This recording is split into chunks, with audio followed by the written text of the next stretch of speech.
ओम अज्ञानतिमिरान्धस्य ज्ञानञ्जनशलाकया चक्षुरुन्मीलितमेन तस्मै श्रीगुरुवे नमः। श्रीचैतन्यमनोभीष्टं स्थापितं येन भूतले स्वयं रूपकदां मह्यं ददाति स्वपदान्तिकं वन्देऽहं श्रीगुरुः श्रीयुतपदकमलं श्रीगुरून् वैष्णवाचं श्रीरूपं साग्रजातं सगण रघुनाथान्वितं तं सजीवं साद्वैतं सावधूतं परिजनसहितं कृष्णचैतन्यदेवं श्रीराधाकृष्णपादान् सगण ललिता श्रीविशाखान्विताश्च नारायणं नमस्कृत्यं नरं चैव नरोत्तमं देवीं सरस्वतीं व्यासं ततो जयमुदीरये। सुनुतां स्वकथा कृष्ण पुण्यश्रवणकीर्तनं हृदयन्तस्तु भद्राणि विद्नोति सुरतां नष्टप्रायेषु भद्रेषु नित्यं भागवत सेव्या भगवती उत्तमश्लोके भक्तिर्भवति नैष्टिकी तदा रजस्तमो भावः कामलोभादयश्चेत् चेत एतेन निरावृद्धं स्थितिसत्त्वे प्रसिद्धति। एवं प्रसन्नमनसो भगवद्भक्ति योगतः भगवत्तत्त्वविज्ञान मुक्तसङ्गस्य जायते।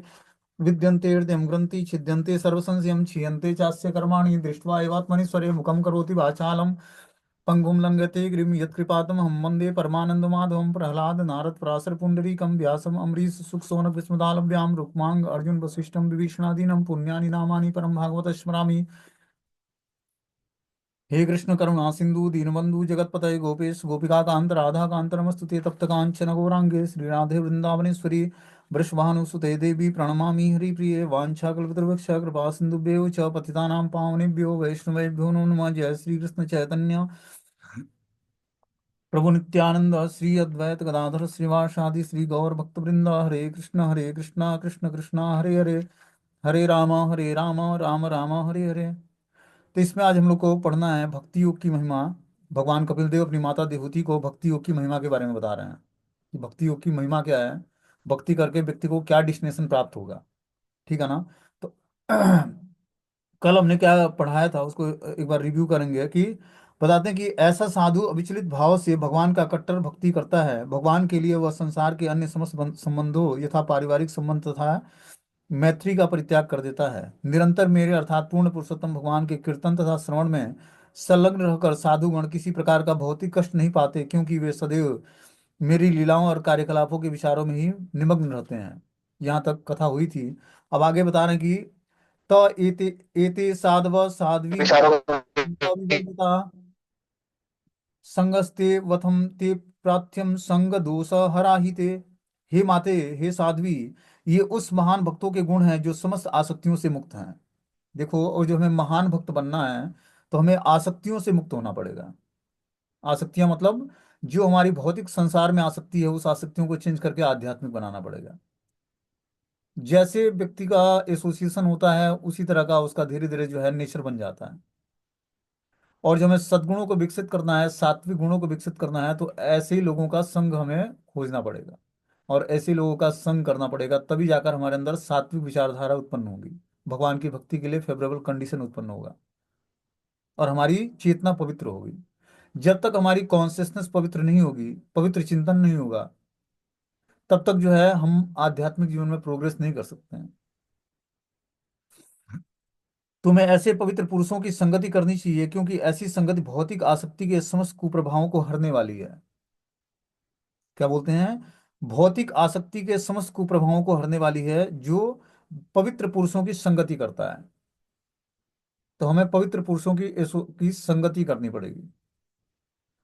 देखो, पवित्र पुरुषों की संगति भगवान की कृपा से मिलती है। जब हमारे पास स्वीकृति इकट्ठी होगी तपस्या दान और यज्ञ करके, तब हमें पवित्र पुरुषों की संगति मिलेगी। जब दीक्षा विधान के अनुसार जब कोई शिष्य गुरु स्वीकार करता है, तो जैसे माता पिता के कर्मों से पुत्र या पुत्री का भाग्य बदल जाता है, उसी तरह गुरु के जब पवित्र कर्म होते हैं, जब गुरु जो है आध्यात्मिक लेवल पर बहुत ही प्रामाणिक होता है, तो उससे जुड़ने मात्र से क्या होता है कि उसके अंदर जो गुड क्वालिटी है, उसके अंदर जो भगवान के प्रति प्रेम है, वो कुछ मात्रा में अपने अंदर भी आने लगता है। दीक्षा का और कोई मतलब नहीं है। दीक्षा क्या करता है? गुरु हमारे समस्त पाप कर्मों को हरण करके और हमें मंत्र प्रदान करते हैं और कृपा प्रदान करते हैं, जिसके कारण हमारा आध्यात्मिक जीवन में प्रोग्रेस होता है। ठीक है ना। तो वही बता रहे हैं कि तुम्हें ऐसे पवित्र पुरुषों की संगति करनी चाहिए, क्योंकि ऐसी संगति भौतिक आसक्ति के समस्त कुप्रभावों को हरने वाली है। जो भगवान के भक्तों की संगति है वो समस्त आसक्तियों के समस्त कुप्रभावों को हरने वाली है। जब तक हमारे अंदर ये कुप्रभाव भौतिक आसक्तियां खत्म नहीं होंगी, तब तक आध्यात्मिक आसक्ति उत्पन्न नहीं होगी, और जब तक आध्यात्मिक आसक्ति उत्पन्न नहीं होगी, तब तक हमारा भक्ति जो है उस लेवल का नहीं होगा जिस लेवल का चाहिए। तो हमें क्या करना पड़ेगा, भौतिक आसक्तियों को समाप्त करने के लिए हमें पवित्र पुरुषों का संग खोजना पड़ेगा। देखो, भक्ति करना आसान है, लेकिन भक्ति को मेंटेन करना, भक्ति के लिए जो अनुकूल से संकल्पम और प्रतिकूल से वर्जनम है, वो जानना बहुत ही आवश्यक है। वो जानकर अगर जो हम एक्टिविटी नहीं करेंगे स्पिरिचुअल लाइफ में, तो हमारा ग्रोथ नहीं होगा। समझ रहे बात को? इसीलिए भक्तों को परहेज बहुत करना होता है, खाने पीने में, रहने उठने बैठने में, एसोसिएशन में, बातचीत करने में, ऑफिस कार्यालय में कार्य करते हुए हाथ मिलाना, गले मिलना, बातचीत करना, संभाषण करना, प्रसाद ग्रहण करना, सब एक एक एक्टिविटी बहुत ही इंपॉर्टेंट है। जैसे ही आप तमोगुणी और रजोगुणी व्यक्ति के टच में आओगे, वैसे उसके जो अनवांटेड इच्छाएं हैं, अनवांटेड गुण हैं, वो आपके अंदर आने लगेंगे। समझ रहे बात को? इतना सेंसिटिव है ये। ये वायरल इन्फेक्शन होता है ना, कि एक वायरल, किसी को वायरल इन्फेक्शन हो गया, तो अगले व्यक्ति को भी तुरंत पकड़ लेगा उसके टच में आने मात्र से। उसी तरह गुणों का प्रभाव है। जब तक हम वो दिव्य स्थिति को प्राप्त नहीं कर लाते हैं कि गुणों से प्रभावित न हो, तो अगले व्यक्ति, जैसे मान लो कि जो प्रचारक है, वो जाकर तमोगुणी और रजोगुणी लोगों को प्रचार करता है, लेकिन उनके प्रभाव से अपने को प्रभावित नहीं करता है। उसने क्या किया, अपने मन बुद्धि को इतना तपाया भगवान की भक्ति में कि मन बुद्धि भी तो बिल्कुल पवित्र हो गई। जैसे लोहे को बार बार आग में डाला जाता है, तो तब जाकर उसको आकृति दी जाती है। पहले क्या किया जाता है, उसको तपाकर लोहा को आग बनाया जाता है, फिर उसको पीटता है लोहार और उसको आकृति देता है। उसी तरह जब हम बार बार मन बुद्धि को बार बार भगवान की कथाओं में, नाम में, रूप में, गुण में, लीला में, धाम में लगाएंगे, तब ये मन और बुद्धि पवित्र होगा। क्योंकि इसमें अनेक जन्मों के पूर्व संस्कारों की वजह से, अनेक लोगों के टच में आने मात्र से ये दूषित हो गई हमारी चेतना। चेतना क्या होती है? मन बुद्धि का कॉम्बिनेशन रूप होता है। जहां मन बुद्धि का मिलन होता है, वहीं से चेतना का निर्माण होता है। तो हमें क्या करना पड़ेगा, दिव्य स्तर पर अपनी इंद्रियों को भगवान की दिव्य सेवा में लगानी पड़ेगी। हमेशा श्रवणम कीर्तन, 24 घंटे हमारा अखंड नाम संकीर्तन होगा। जब अखंड भजन होगा, तभी जाकर हम जो है दिव्य स्तर पर भगवान की सेवा कर पाएंगे। क्योंकि हमारे पूर्व जन्म के अनेकों संस्कार हैं। बद्ध जीव में 4 तरह के लक्षण पाए जाते हैं: गलतियां करना, ठगना, दोषपूर्ण इंद्रियां, और मोहग्रस्त होना। वो अगले व्यक्ति को चीट करना चाहता है, धोखा देना चाहता है, ठगना चाहता है। उसकी इंद्रियां अपूर्ण है, वो मोहग्रस्त है, परिवार से, समाज से, देश से, राष्ट्र से। जबकि उसके वास्तविक जीवन से कुछ लेना देना नहीं है। मोहित भी होना है तो भगवान के भक्तों से और भगवान से होना है। इस 4 दोषों की वजह से व्यक्ति जो है बद्ध जीवन में होता है। और जब तक ये 4 दोषों को छोड़ेगा नहीं, तब तक मुक्त जीवात्मा नहीं बनेगा। तो मुक्त जीवा पहले अपने इन दोषों को पहचानना पड़ेगा कि आखिर हम ये गलतियां कहाँ कहाँ कर रहे हैं, किस प्लेटफॉर्म पर जाकर हम किसी को धोखा देने का प्रयास कर रहे हैं, किसी को चीट करने का प्रयास कर रहे हैं, किसी से मोहग्रस्त हो जाते हैं, गलतियां करते हैं। अपूर्ण इंद्रियां हैं हमारी, जो पूर्ण रूपेण भगवान की सेवा में नहीं लग पा रही हैं। तो आखिर इस 4 दोषों से व्यक्ति छुटकारा कैसे पाएगा? कैसे वो मुक्त जीवात्मा बनेगा? जब तक व्यक्ति मुक्त जीवात्मा के प्लेटफॉर्म पर अपनी चेतना को स्थिर नहीं करेगा, तब तक जो है उस वो प्रॉपर स्पिरिचुअल लाइफ में वर्किंग नहीं कर पाएगा। आध्यात्मिक जीवन में वो अच्छे तरीके से वर्किंग नहीं कर पाएगा और अपनी चेतना को स्थिर नहीं कर पाएगा आध्यात्मिक धरातल पर। इसीलिए आवश्यक है कि 4 दोषों से ऊपर उठा जाए। क्योंकि ये 4 दोष जन्म जन्मांतर से हमारी चेतना को प्रभावित करते आए हैं और हम उससे प्रभावित होते आए हैं। और उसी तरह के गुण और क्रिया हमारे अंदर डेवलप है। अब इस 4 दोषों से छुटकारा कैसे प्राप्त किया जाए? तो हमें रेगुलर बेसिस अपनी इंद्रियों को चेक करना पड़ेगा कि क्या ये आध्यात्मिक प्लेटफॉर्म पर कार्य कर रही हैं या भौतिक प्लेटफॉर्म पर कार्य कर रही हैं। हमेशा हमको इंद्रियों को भगवान की सेवा में लगाए रखना पड़ेगा, अन्य तो इंद्रियों को निष्क्रिय रखना पड़ेगा। जैसे मान लो कि कान से हम सुनते हैं, कान कोई आध्यात्मिक साउंड वाइब्रेशन नहीं सुनना चाहता है या नहीं सुन पा रहा है, या वैसा फेवरेबल कंडीशन नहीं है, तो उदासीन हो जाए उस जगह पर, कि हमें कुछ सुनाई नहीं दे रहा है, सुनते हुए भी ना सुनना है, देखते हुए भी नहीं देखना है, बोलते हुए भी बोलना नहीं है। ऐसी स्थिति प्राप्त करनी पड़ेगी, तब जाकर जो है हम, इतना आसान भक्ति नहीं है कि बस यूं ही पकड़ा माला और भगवत धाम का गमन हो गया जी। इतना आसान होता तो इतने बड़े बड़े शास्त्र लिखने के आचार्यों की जरूरत ही नहीं पड़ती है। उन्होंने रात रात भर जाकर भक्ति विनोद ठाकुर ने और अनेक आचार्यों ने जो ग्रंथ लिखे हैं, किस लिए लिखे हैं? कि पढ़ो और जानो कि आध्यात्म है क्या। एक नॉर्मली हिस्ट्री, ज्योग्राफी, भूगोल, इतिहास जो है, क्या क्या, केमिस्ट्री, फिजिक्स पढ़ने के लिए व्यक्ति को गुरु की आवश्यकता पड़ती है, जो है बुक्स की आवश्यकता पड़ती है, तब वो समझ पाता है कि केमिस्ट्री में केमिकल रिएक्शंस होते हैं, भौतिक में भौतिक साइंस मतलब फिजिक्स जिसको बोलते हैं, भौतिक विज्ञान। भौतिक विज्ञान को समझने के लिए व्यक्ति को एक टीचर की जरूरत पड़ती है। तो ये तो आध्यात्मिक विज्ञान है, जो कि इस संसार से परे का विज्ञान है। ऐसे विज्ञान को समझने के लिए हमें कितना अपने मन बुद्धि को तीव्र करना पड़ेगा। जब व्यक्ति अपने माइंड का 20 से 22% उपयोग करता है, तब उसकी बुद्धि तीक्ष्ण होती है, और तब वो आध्यात्मिक ज्ञान को सुनने, समझने और भौतिक जीवन और आध्यात्मिक जीवन में बैलेंस बना पाता है। ये तीक्ष्णता कैसे आएगी? जब हम भगवान के मंत्र का ध्यान पूर्वक जाप करेंगे। देखो, 99% भक्ति आपके जपा पर आश्रित है। जब तक हम जाप सेल्फ डिपेंडेंट होकर और मंत्रों को ध्यान पूर्वक हरे कृष्ण कृष्ण कृष्ण हरे हरे, हरे राम राम राम हरे हरे, जब तक हम ध्यान पूर्वक सुनेंगे नहीं और जाप नहीं करेंगे, तब तक हमारा आध्यात्मिक प्रोग्रेस नहीं होगा। इसीलिए जपा का जो मेथड बताया है, जो हमने भजन रहस्य में पढ़ा और सुना और जाना, आप लोगों को बताया, उसमें यही है कि हमें क्लियरली बोलना पड़ेगा और एकांतिक भजन का आश्रय लेना पड़ेगा जी। तब तो जाकर आपका आध्यात्मिक प्रोग्रेस होगा, नहीं तो लंबे समय तक भजन चलता रहेगा। 15 साल, 20 साल हो गया, दीक्षा भी हो गई, पहली दूसरी तीसरी जो भी है, सब दीक्षा भी हो, उसके बाद भी कुछ पल्ले नहीं पड़ा, आध्यात्मिक जीवन में कुछ प्राप्त नहीं हुआ। तो इसलिए हमें क्या करना पड़ेगा कि एकांतिक भजन क्या होता है? एकांतिक भजन मतलब कि निष्ठा लेवल की भक्ति का जागरण हो जाना हृदय में। उस लेवल पर आकर जब हम भगवान की भक्ति को, नाम जप करेंगे, निष्ठा लेवल की, मतलब भगवान के नाम में निष्ठा जागृत हो जाना। निष्ठा लेवल की भक्ति पर 50% अनर्थ व्यक्ति के नष्ट हो जाते हैं,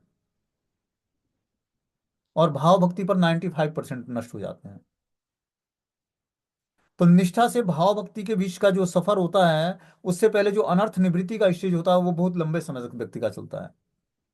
उसमें वो कंफ्यूज होता है, मैं करूं क्या, क्या ना करूं, कैसे नाम जप करूं, कैसे आध्यात्मिक जीवन में प्रोग्रेस करूं, कैसे भौतिक जीवन में बैलेंस बनाऊं, क्योंकि अनेकों जन्म के वो संस्कार उसके चेतना पर छपी हुई है। तो उस चेतना जो हमारी दूषित है, उसको कैसे हम साफ करें? तो उसके लिए भगवान का भजन जो है दृढ़ता पूर्वक करना पड़ेगा। मन भटकेगा, बार बार खींच कर मन को नाम में लगाना पड़ेगा, फिर भागेगा, फिर खींचना पड़ेगा, फिर प्रेयर्स करना पड़ेगा बीच में। हे भगवान गौरांग महाप्रभु, हे नित्यानंद प्रभु, हे खड्ग गोस्वामी, हे आचार्यगण, हम पर कृपा करिए कि हमारे नाम में आपकी प्रीति जागृत हो जाए, रुचि जागृत हो जाए। ध्यान पूर्वक एक एक मंत्र का एक एक शब्द सुनना पड़ेगा।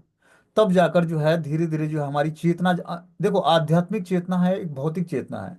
एक बार आध्यात्मिक चेतना जागृत हो जाएगी, तो फिर हमें ज्यादा प्रयास नहीं करना पड़ेगा। जैसे हमने भागवतम या भगवत गीता में ही बताया था किसी क्लास में, कि एक बार व्यक्ति की जब आध्यात्मिक चेतना जागृत हो जाती है, तो वो शरीर भी बदल लेगा, तब भी उसको अपने पूर्व जीवन का सारा इतिहास उसको पता होगा। ये है आध्यात्मिक चेतना का जागरण, क्योंकि आध्यात्मिक चीजों का कभी भी हरासमेंट नहीं होता है। जैसे जड़ भरत महाराज थे, वो, उससे 3 जन्म हुआ उनका, तब जाकर उन्होंने सिद्धि प्राप्त की, भक्ति में भगवान को प्राप्त किया। पहले जन्म में वो राजपाट त्याग करके और जंगल में गए, शालिग्राम गांव में, और वहां पर दिव्य तपस्याएं शुरू किया उन्होंने। ठीक है ना? गायत्री मंत्र का जाप करते, 3 बार स्नान करते, और जो है बहुत ही पवित्रता से अपना जीवन यापन करते, और एकांतवास करते कुटिया बनाकर। लेकिन आसक्त कैसे हुए? हिरण से, हिरण के बच्चे से आसक्त हो गए। फिर उनको उसी चिंतन में, वो एक दिन हिरण का परित्याग करके भाग गया, उसी चिंतन में है कि अब उसके अलावा मेरे अलावा उसका कोई रक्षक था नहीं, उसकी रक्षा कौन करेगा। उस चिंतन में उन्होंने शरीर का त्याग किया, और फिर से हिरण के शरीर में आए। हिरण के शरीर में आए तो कालंजर पर्वत पता नहीं कहाँ है, वहां से उनको चिंतन, अपने पूर्व जन्म का इतिहास याद आया कि मैं किस कारण से हिरण के शरीर में आया। और वहां से फिर उसी शालिग्राम गांव में आए, जहां पर महात्माओं की कुटियों के पास रहते और सूखे पत्ते खाकर अपने हिरण का जीवन पूरा किया उन्होंने। और फिर अगला जीवन जड़ भरत का लिया। एक ब्राह्मण परिवार में जन्म हुआ उनका। पिताजी बोलते कि शौच करने के बाद हाथ धोना चाहिए, तो पहले वो हाथ धोते फिर शौच करते, जानबूझकर, मतलब वो जड़वत बने रहते। तो इस तरह से जब वो तीसरे जन्म में जाकर उन्होंने सिद्धि प्राप्त की, तो मृग के शरीर में भी उनकी आध्यात्मिक चेतना जागृत थी। क्या किया था, पहले उन्होंने साधन भजन करके अपनी आध्यात्मिक चेतना को जागृत कर लिया था। एक बार आध्यात्मिक चेतना जागृत हो जाएगी व्यक्ति को, तो परमात्मा से उसकी कनेक्टिविटी बन जाएगी। ये कनेक्टिविटी बहुत ही आवश्यक है, क्योंकि हम आध्यात्मिक जीवन में हम बड़े बड़े संस्थाओं में जुड़े हुए हैं, ठीक है ना। और यहाँ पर क्या है कि व्यक्ति 2 साल 4 साल 5 साल भक्ति कर लेता है तो सेल्फ डिपेंडेंट होने का प्रयास करता है।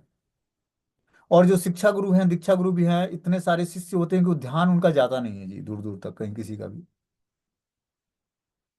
अब व्यक्ति को मार्ग नहीं पता लगता कि आखिर अध्यात्म का मार्ग है क्या जी। हमने तो 16 माला जब सुन लिया है, 4 नियमों का पालन करना है, पूरे जीवन भर करना है, बस सुन लिया हमने। और भगवत गीता भागवतम जैसे ग्रंथों का को पढ़ना है। वो तो चलो हम लोग क्लास में एसोसिएशन में जुड़े हुए हैं तो नियमित रूप से हम क्लास अटेंड करते हैं, तो पता लगता है कि किस तरह हमें आध्यात्मिक जीवन में प्रोग्रेस करना है, एक वे मिला हुआ है हमें।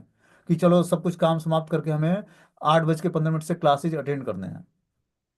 तो एक वे मिला है, उस वे में हम चल रहे हैं साथ साथ मिलकर सभी लोग, ठीक है ना। लेकिन मान लो कि कोई व्यक्ति 5 साल 6 साल भक्ति करने के बाद उसके बाद उसके उसका श्रवण मंदिर जाने का टाइम नहीं है, ऑनलाइन क्लासेज होते नहीं है, तो व्यक्ति करेगा क्या फिर।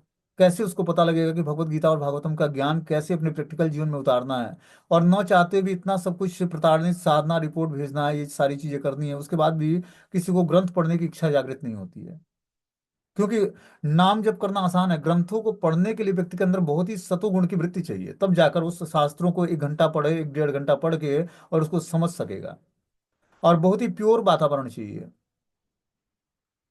जब मैं अपने भक्ति शास्त्री का मैं एग्जाम दे रहा था, तो एक स्पेशली एक रूम था जिसमें बस मैं मंत्र जाप करने और पढ़ाई करने जाता था। उसमें जाने के बाद ये ज्ञान समझ में आता था उस रूम में।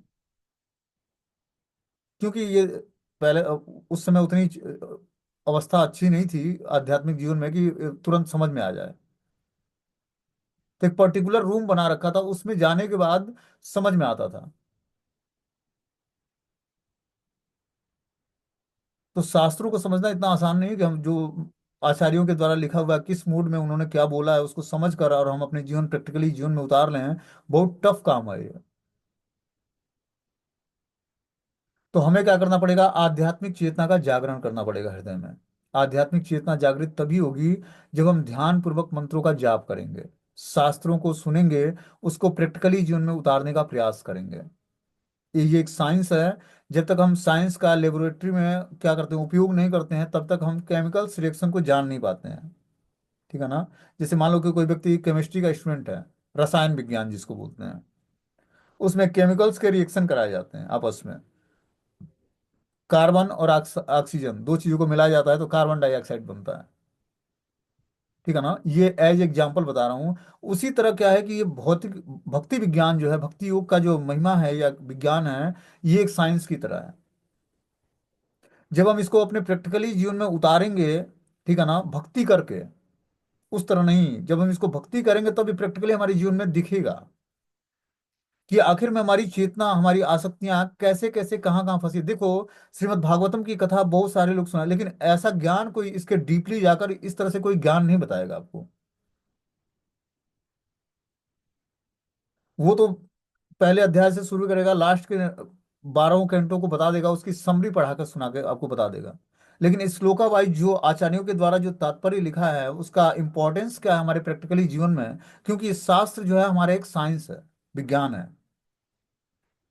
और इसको जब तक हम प्रैक्टिकली अपने जीवन में उतारेंगे नहीं और ज्ञान के माध्यम से जुड़ेंगे नहीं, इसीलिए कृष्ण भक्ति में साधारण व्यक्ति का टिकना बड़ा मुश्किल है। मैं आपको क्लियर बताऊं तो जुड़ने को बहुत सारे लोग जुड़ जाते हैं, दीक्षा भी ले लेते हैं, लेकिन इस जब तक इस शास्त्रों की बातों को अपने जीवन में प्रैक्टिकली उतारेगा नहीं व्यक्ति, तब तक उसका जीवन आध्यात्मिक धरातल पर चलेगा नहीं, स्थिर नहीं रह पाएगा। 20 साल 25 साल 30 साल माला फेरते हुए हो जाता है, कुछ रिस्पॉन्स नहीं मिलता भगवान की तरफ से या गुरु की तरफ से। रियलाइजेशन ही नहीं होता कि कहीं हमने गुरु भी बनाए। धीरे धीरे गुरु जी भी शरीर छोड़ के चले जाते हैं और शिष्य भी अलग अलग क्षेत्र में चले जाते हैं। हमारे शिक्षा गुरु और दीक्षा गुरु सब बिखर गए, अपने कर्मों के हिसाब से अलग अलग क्षेत्र में चले गए। अब जीवन में रियलाइजेशन ही नहीं हुआ कि हमने कभी गुरु भी बनाया था। क्योंकि 2 साल 4 साल बाद सब व्यक्ति एक दूसरे को भूल जाता है। जो साथ के विभक्त हैं धीरे धीरे सब बिछड़ जाएंगे एक दिन। सब अपने अपने कर्म क्षेत्रों के हिसाब से अलग अलग क्षेत्र में चले जाएंगे। भक्ति का भी अलग अलग क्षेत्र है, अलग अलग स्टैंडर्ड के हिसाब से सबका अलग अलग क्षेत्र बन जाता है। तो हमें देखो सेल्फ डिपेंड, अपने गाड़ी का ड्राइवर खुद बनना पड़ेगा। शरीर एक गाड़ी है, उसका ड्राइवर है आत्मा, ठीक है ना। तो हमें क्या करना पड़ेगा, इस गाड़ी का ड्राइवर जो आत्मा है उसको हमें खिला पिला कर तैयार करना पड़ेगा, ताकि वो हमारे पूरे जीवन पर इस शरीर को आध्यात्मिक एक्टिविटी में लगाए रखे। ये एक शरीर इंस्ट्रूमेंट की तरह है। इसको जितना ही हम तपाएंगे, जितना ही आध्यात्मिक सब्जेक्ट देंगे, उतना ही इसमें निखार आएगा। तो हृदय में बैठे परमात्मा जो चैत्य गुरु के रूप में हमारे कार्य करते हैं। आज तक हमने सुना होगा शिक्षा गुरु और दीक्षा गुरु। लेकिन अब इसमें कपिल देव भगवान बता रहे हैं कि जो तुम्हारे हृदय में बैठे परमात्मा हैं, उनको जागृत करके तुम चैत्य गुरु के रूप में हमारा वर्ण करो माता देवहूति। और उस हिसाब से तुम क्या करो, एक्टिविटी करो। तब जाकर तुम वास्तव में आश्रय ले पाओगे। वास्तविक आश्रय तत्व भगवान है। और परमात्मा ही बोलते हैं कि कृष्णस्तु भगवान स्वयं, कृष्णस्तु भगवान स्वयं, और कृष्ण ही गुरु हैं। वास्तविक गुरु कृष्ण ही परमात्मा रूप में हृदय में बैठ के और ज्ञान प्रदान करते हैं। तो उस ज्ञान को समझने के लिए हमें हृदय में बैठे परमात्मा, क्योंकि देखो साधारण जो हमारे आचार्य या गुरु होते हैं साधारण तो नहीं है, वो भी दिव्य धरातल पर आध्यात्मिक हैं पूर्ण रूपेण।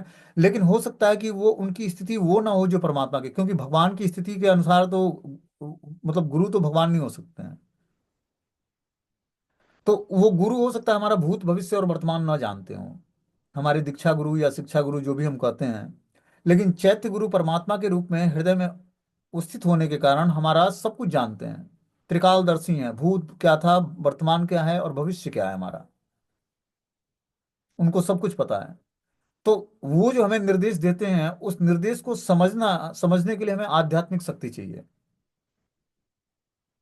वो आध्यात्मिक शक्ति जब हम आध्यात्मिक एक्टिविटी संकल्प के साथ करेंगे, तब जाकर हमें वो स्वीकृति और वो शक्ति प्राप्त होगी। संकल्पों में दृढ़ता तभी आएगी जब हम दृढ़ता पूर्वक अपनी चेतना को बार बार नाम में, रूप में, गुण में, लीला में, धाम में लगाएंगे। इतना आसान नहीं है। साधना भक्ति का मतलब है कि अपनी इंद्रिय मन बुद्धि को साध करके बार बार भगवान के नाम रूप गुण लीला धाम में लगाना। तब जाकर इंद्रियां मन बुद्धि पवित्र होगा। तब जाके आत्मा का वास्तविक प्रकाश प्रकट होगा कि मैं नित्य ही भगवान श्री कृष्ण का दास हूं और मैं दासता स्वीकार करना चाहता हूं। तब व्यक्ति हृदय से प्रार्थनाएं करेगा, भगवान को प्रार्थनाएं अर्पण करेगा। और भगवान उस प्रार्थनाओं को सुनेंगे। और रिसिप्रोकेशन शुरू होगा, आदान प्रदान शुरू होगा भगवान से, लविंग एक्सचेंज, प्रेममयी आदान प्रदान भगवान से। बता रहे हैं यहाँ पर कि यहाँ पर कपिल मुनि अपनी माता देवहूति को उपदेश देते हैं कि यदि वह भौतिक आसक्तियों से मुक्त होना चाहती है तो उसे साधुओं अर्थात समस्त भौतिक आसक्तियों से पूर्णतया युक्त भक्तों के प्रति आसक्ति बढ़ानी होगी। और जो हमें हृदय में भगवान की भौतिक आसक्तियों से मुक्ति चाहते हैं, तो साधुओं से अपनी आसक्ति बढ़ानी होगी। कैसे साधुओं से? जो पहले से भौतिक आसक्तियों से पूर्णतया मुक्त भक्त हैं, उनसे जब हम आसक्ति बढ़ाएंगे, तब जाकर धीरे धीरे हमारी भौतिक आसक्तियों से मुक्ति प्राप्त करेंगे। बिना भौतिक आसक्तियों से मुक्ति प्राप्त किए हुए आध्यात्मिक जागरण हृदय में नहीं होगा।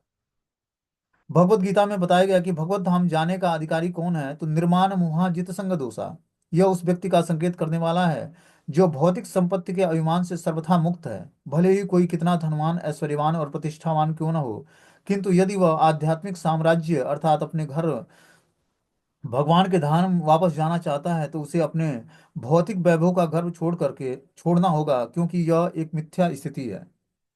जो भगवान के द्वारा हमें भौतिक संपदा मिली हुई है, बढ़िया घर बंगला गाड़ी मोबाइल सब कुछ भगवान ने दिया हुआ है, उसका गर्व छोड़कर भगवान की भक्ति को अडॉप्ट करना पड़ेगा, तुच्छता व्यक्त करनी पड़ेगी भगवान के सामने, रोना पड़ेगा जी, तब जाकर हृदय से प्रार्थनाएं अर्पण करनी पड़ेंगी भगवान को। जो आचार्यों वैष्णव भजनों को गा गा कर जो भगवान के सामने उन्होंने विलाप किया है, उस विलाप पुष्पांजलि को हमें गाना पड़ेगा भगवान के सामने। तब जाकर हृदय में भगवान का जागरण होगा। तब जाकर हृदय में बैठे परमात्मा से हमारा रिसिप्रोकेशन होगा। अध्यात्म का धरातल यूं ही प्राप्त नहीं होगा। बोलते हैं यहाँ पर प्रयुक्त मोह शब्द एक झूठी धारणा का बोध कराता। कोई कराता कोई है कि कोई धनी है या निर्धन है। इस संसार में यह अवधारणा कोई अत्यंत धनवान या निर्धन अथवा भौतिक वस्तुओं के संबंध में कोई झूठी है, क्योंकि स्वयं यह शरीर झूठा या नाशवान है। शुद्ध जीव को इस भौतिक बंधन से मुक्त होना चाहता है, उसे पहले प्रकृति के तीन गुणों के संसर्ग से मुक्त होना चाहिए। संप्रति हमारी चेतना प्रकृति के तीन गुणों की संगति के कारण कलुषित हो चुकी है। फलतः भगवत गीता में इसी सिद्धांत का कथन दिया गया है। तो देखो, हम अपनी चेतना को शुद्ध करने के लिए पहले हमें क्या करना पड़ेगा? प्रकृति के तीन गुणों से ऊपर उठना पड़ेगा। पहले हमें क्या करना पड़ेगा? अपनी चेतना को रजोगुण और तमोगुण से छुड़ाकर सतोगुण में स्थिर करना पड़ेगा। सतोगुण की चेतना डेवलप करने के बाद शुद्ध सत्व के प्लेटफॉर्म पर अपनी चेतना को स्थिर करना पड़ेगा, जिसको वासुदेव पद बोलते हैं। जिस स्थिति को भगवान प्राप्त कर चुके, मतलब भगवान की जो स्थिति है, उस स्थिति में को ही प्राप्त करके हम भगवान को जान सकते हैं। जैसे मान लो कि किसी व्यक्ति को भक्ति में किस स्टैंडर्ड का है, वो उस लेवल की भक्ति होगी तभी तो हम उसके जान पाएंगे कि किस लेवल की भक्ति कर रहा है। अब अपनी स्थिति लोअर है और हम सोचे कि किसी वरिष्ठ भक्त को जान जाए कि किस लेवल की भक्ति वो कर रहे हैं, तो ये कदापि संभव नहीं है। उसी तरह जब हम भगवान, जब तीन प्रकृति के तीन गुणों से ऊपर उठकर और शुद्ध सत्व के प्लेटफॉर्म पर अपनी चेतना को स्थिर करते हैं, तब वसुदेव पद की प्राप्ति होती है। तब व्यक्ति ब्रह्मभूत प्रसन्नात्मा न सोचति न कांक्षति सम सर्वेषु भूतेषु मद भक्ति लभते पराम, तब भगवान की शुद्ध भक्ति को अडॉप्ट करने के योग्य होता है। शुद्ध भक्ति में भी बहुत सारी कैटेगरी है। एक तो है कि अन्याभिलाषिता शून्यम ज्ञान कर्माध्यानावृतम अनुकूले न कृष्ण अनुशीलन भक्ति उत्तमा। और दूसरी है ब्रह्मभूत प्रसन्न आत्मा न सोचति न कांक्षति सम सर्वेषु भूतेषु मद भक्ति लभते पराम। तो ये जो ये दोनों स्थिति है, ये मिलती जुलती स्थिति है, लेकिन इसमें भी बहुत सारी कैटेगरी हो जाती है। जब आप अन्य अभिलाषाओं से धीरे धीरे शून्य होगे, भौतिक अभिलाषाओं से, तो आप धीरे धीरे शुद्ध भक्ति के रास्ते पर चलना शुरू कर दोगे। अब शुद्ध भक्ति के रास्ते पर जब चलना शुरू कर दोगे, तो बार बार अपनी चेतना को, अब स्थिर तो हो गया मन बुद्धि, लेकिन अभिलाषाएं फिर भी जागृत होती रहेंगी, क्योंकि गुणों का प्रभाव इतना जल्दी समाप्त नहीं होता है, क्योंकि प्रकृति बना ही तीन गुणों से है। बता रहे हैं कि संप्रति हमारी चेतना प्रकृति के तीन गुणों की संगत के कारण कलुषित हो जाती है। फलतः भगवत गीता इसी सिद्धांत का कथन हुआ है। कहा जाता है जित संग दोष, अर्थात मनुष्य को प्रकृति के तीन गुणों की संगति के दोष से मुक्त होना चाहिए। श्रीमद् भागवतम में भी यहाँ पर इसी की पुष्टि की गई है कि शुद्ध भक्त जो अपने को भगवत धाम पहुंचाना चाहता है, वह प्रकृति के तीन गुणों के संसर्ग से मुक्त हो जाता है। जो व्यक्ति भगवान के धाम जाना चाहता है, उसको क्या करना पड़ेगा? प्रकृति के तीन गुणों के संसर्ग से अपने को मुक्त करना पड़ेगा। मानव समाज में विशिष्ट प्रकार की शिक्षा या चेतना उत्पन्न करने के लिए अनेक व्यवसायिक, वैज्ञानिक और अन्य संगठक हैं, किंतु ऐसा एक भी संगठन नहीं है जो समस्त भौतिक संगति से मुक्त होने में सहायक हो। यदि कोई ऐसी अवस्था पर पहुंच चुका है जहां वह भौतिक कलमश से मुक्त होना चाहता है, तो उसे भक्तों की संगति ढूंढनी चाहिए जहां एकमात्र कृष्ण भक्ति का अनुशीलन होता हो। इससे मनुष्य समस्त भौतिक संसर्ग से मुक्त हो सकता है। जब तक हम उस लेवल की स्थिति के भक्तों का एसोसिएशन नहीं करेंगे। एसोसिएशन होता कैसे है? एसोसिएशन होता है श्रवण और कीर्तन करने से। जब हम ऐसे लेवल के भक्तों से एसोसिएशन करते हैं, तब जाकर हमारे अंदर धीरे धीरे सात्विक चेतना का विकास होता है। हमने क्या बताया? सेवाएं सेकेंडरी हैं। हमें आध्यात्मिक जीवन में प्रोग्रेस करना है तो श्रवणम और कीर्तनम, दो चीजों को बहुत ही इंपॉर्टेंस और फर्स्ट प्रायोरिटी देनी पड़ेगी। तभी जाकर आपकी चेतना जो है आध्यात्मिक धरातल पर स्थिर हो पाएगी। क्योंकि बिना नाम जप किए, बिना कथाओं का श्रवण किए, बिना स्वाध्याय यज्ञ किए आपकी चेतना शुद्ध नहीं होगी। सेवा हमें एक स्वीकृति प्रदान करती है, जिससे हमें एसोसिएशन, डिवोटी एसोसिएशन मिलता है। सेवा का बस इतना ही इंपॉर्टेंस है। सेवा से हमें स्वीकृति मिलती है, स्वीकृति से हमें भक्ति मिलती है। लेकिन नाम जप करने की स्वीकृति नाम जप करने से मिलती है। हमें अपनी, अगर जो हम, हमारा एज ज्यादा होता जा रहा है, मतलब 40 एबव है हम, तो हम ज्यादा फोकस करें श्रवण और कीर्तन पर। सेवा व्यक्ति करना होता है। सेवा जब व्यक्ति रजोगुण या तमोगुण में होता है, तब वो सेवा करके अपनी कॉन्शियसनेस को धीरे धीरे स्थिर करता है, ऊपर ऊपरी चेतना पर आता है, धरातल पर आता है।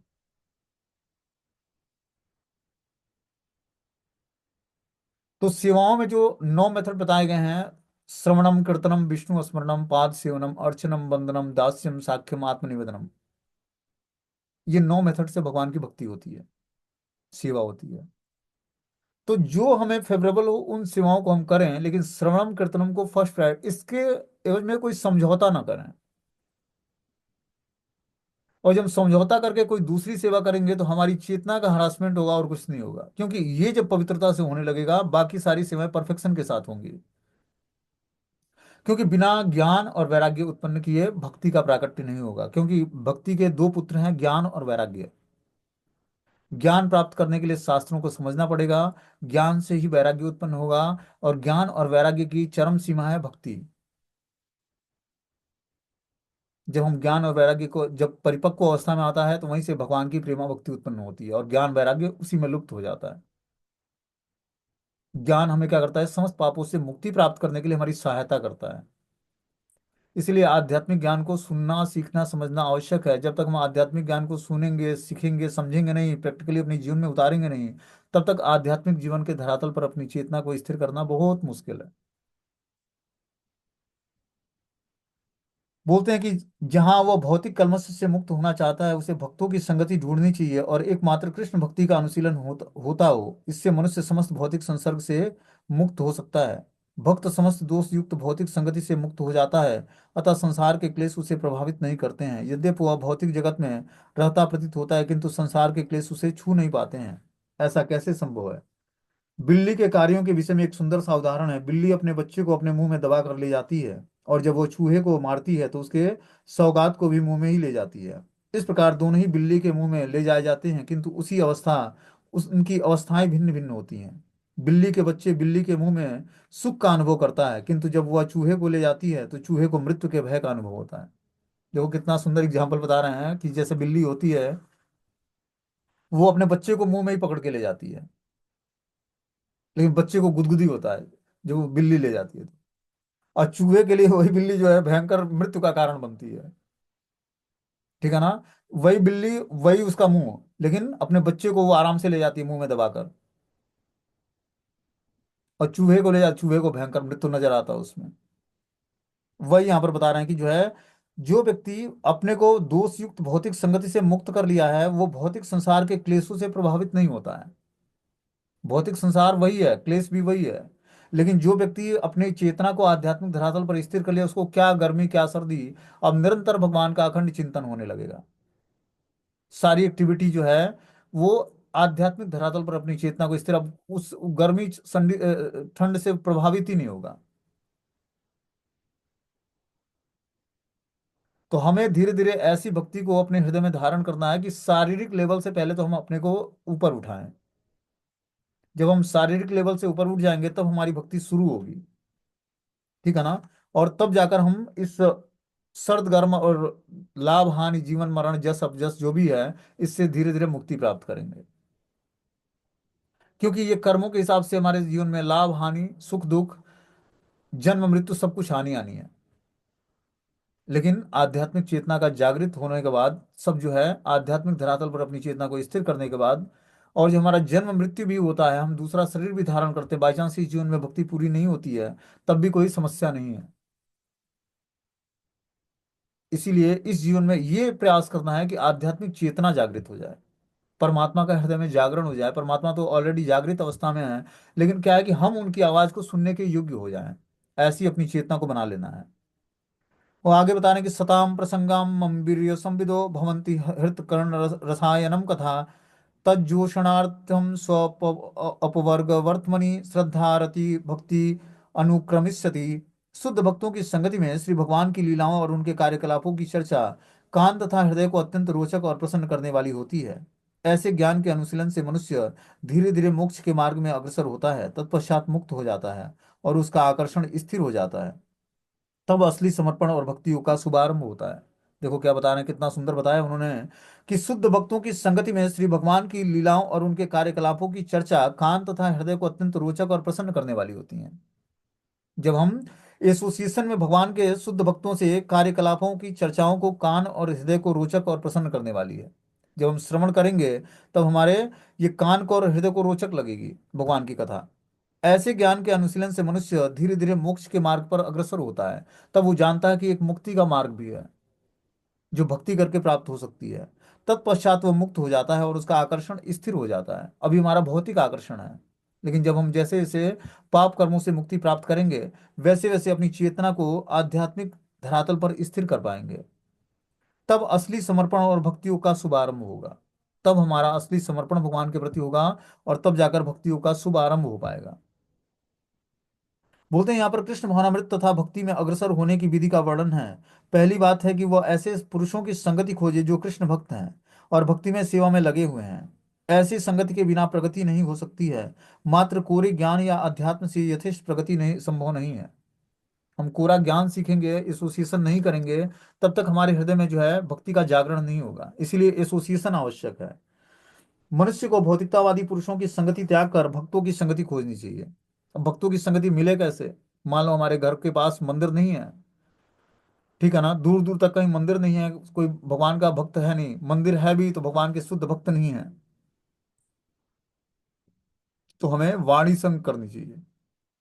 शास्त्रों को, जो आचार्यों के द्वारा लिखा हुआ शास्त्र है, जो वैष्णव भजन है, उसको गाएं, उसको पढ़ें, उनसे कथाओं का श्रवण करें।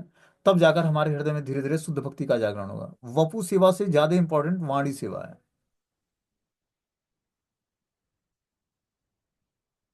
बोलते हैं भौतिकतावादी पुरुषों की संगति त्याग कर भक्तों की संगति खोजनी चाहिए, क्योंकि भक्तों की संगति के बिना भगवान के कार्यकलापों को नहीं समझा जा सकता। सामान्य रूप से जो लोग परम सत्य के निर्गुण पक्ष के प्रति आसक्त हैं, भक्तों की संगति न करने के कारण वे यह नहीं समझ पाते कि परम सत्य भी एक पुरुष हो सकते हैं जिसके अपने कार्यकलाप हैं। यह अत्यंत कठिन विषय है। जब तक परम सत्य विषयक व्यक्तिगत जानकारी न हो, तब तक भक्ति का कोई अर्थ नहीं निकलता है। भक्ति मतलब भगवान की साकार प्रत्यक्ष सेवा, इसको भक्ति बोलते हैं। कोई निर्गुण उपासक होता है, भगवान की निराकार ब्रह्म की उपासना करता है, तो वो डिस्टिनेशन प्राप्त नहीं करता जो भगवान के सगुण उपासक करते हैं। सगुण डायरेक्टली जो है भगवान की लविंग डिवोशनल सर्विस को प्राप्त करते हैं, और निर्गुण उपासक क्या करता है, भगवान की ब्रह्म ज्योति तक ही उसका पहुंच होता है।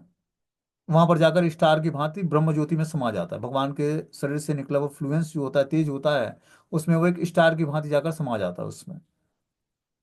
लेकिन जो भगवान का शुद्ध भक्त बन जाता है और साकार रूप की पूजा करता है, वो भगवान के कृष्ण लोक को, मतलब गोलोक वृंदावन लोक को जाता है। वहां वृंदावन बिहारी के साथ जो है वो क्रीड़ाएं करता है। कोई माधुरी भाव का भक्त हुआ तो भगवान की लीलाओं में पार्टिसिपेशन मिलेगा उसको। कोई सखा भाव का भक्त हुआ तो ग्वाल बालों के साथ भगवान के साथ गैया चराएगा, बांसुरी में नृत्य करेगा, भगवान के साथ क्रीड़ा करेगा, खेलेगा। कोई वात्सल्य भाव में तो नंद यशोदा गोप ग्वालों के भांति वो भी भगवान से वात्सल्य भाव में आदान प्रदान करेगा।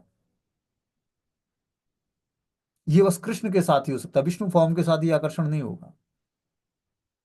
बता रहे हैं कि किसी निराकार की भक्ति या सेवा नहीं की जा सकती है। सेवा तो व्यक्ति की होती है। अभक्तगण श्रीमद् भागवतम या अन्य किसी वैदिक साहित्य में वर्णित भगवान के कार्यकलापों को पढ़कर कृष्ण भक्ति को नहीं समझ सकते हैं। वे सोचते हैं कि ये कार्यकलाप काल्पनिक कथाएं हैं, क्योंकि उसे आध्यात्मिक जीवन के विषय में सही ढंग से शिक्षा नहीं दी जाती है।